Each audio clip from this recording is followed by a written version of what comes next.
Now, the crop tool was completely redone for Photoshop CS6, so a lot of people who are coming from CS5 are getting this absolutely new dialog box. You get there by pressing C, and that brings you to this, the crop tool. If you liked the old version, you can always click here and go to Use Classic Mode, but let me suggest you use the new mode because it's 100 times better. However, if there's some wonkiness that you feel with it, for instance, you don't like the way that it recenters things, you can make it so that turns off just by going here and hitting Auto Center Preview. There's also things like show cropped area or don't show cropped area, use crop shield or don't use crop shield. You can set the color of the crop shield if you want, how opaque it is. This area, by the way, is called the crop shield. And that's how it works. The other fun feature of it is you can do a grid, you can do diagonals, you can do triangles, golden ratio. Seems like overkill to me. I'm sure other people absolutely love it. I don't judge. But let me just show you how it works really quickly.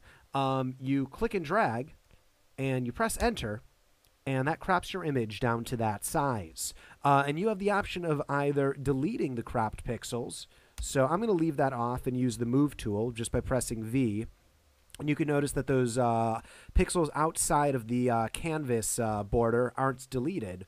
Or if you go to delete cropped pixels, then you can actually delete the pixels outside of the border. Something that's really nice here is if you want to set the image to a specific size, so let's say 50 pixels by 100 pixels, you can constrain the proportions so it will always go to exactly that size. Now what you might happen is you might type in 50 by 100, and instead of getting pixels, there we go, 50 by 100 pixels. So let's type in 50 by 100. What might happen is you type in 50 by 100, and rather than it going to 50 by 100 pixels, it goes to 50 by 100 inches. That isn't particularly helpful for you.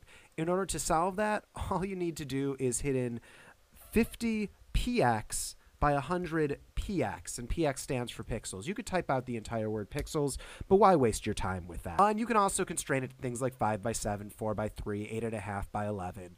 And it will do that for you, and it will love you. The other thing that you can do with the crop tool is you can use the straighten tool right here. And all you do here is you just draw a line with what you want to be straightened. You click enter, you say OK, and it straightens the image accordingly. La-dee-da. Now I wanted to show you one other thing. And these boxes over here, just this is the equivalent of hitting, you know, go to all. This is basically hitting escape, and this is hitting enter. They're not very fancy options. Wanted to show you one other thing, and that's the perspective crop tool. And no, don't crop. And what the perspective crop tool allows you to do is it allows you to click and drag and then move around the individual corners. So let's move around these individual corners. There we go. And there we go.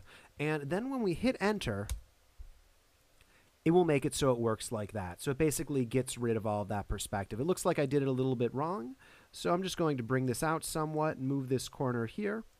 Hit enter again, and that's much more of what we're looking for right there. So the crop tool, the perspective crop tool, is great for that. For the full 4-hour Photoshop crash course, click on the link below. And to get more of the tools, just click on this link inside of the video itself. Thanks for joining me.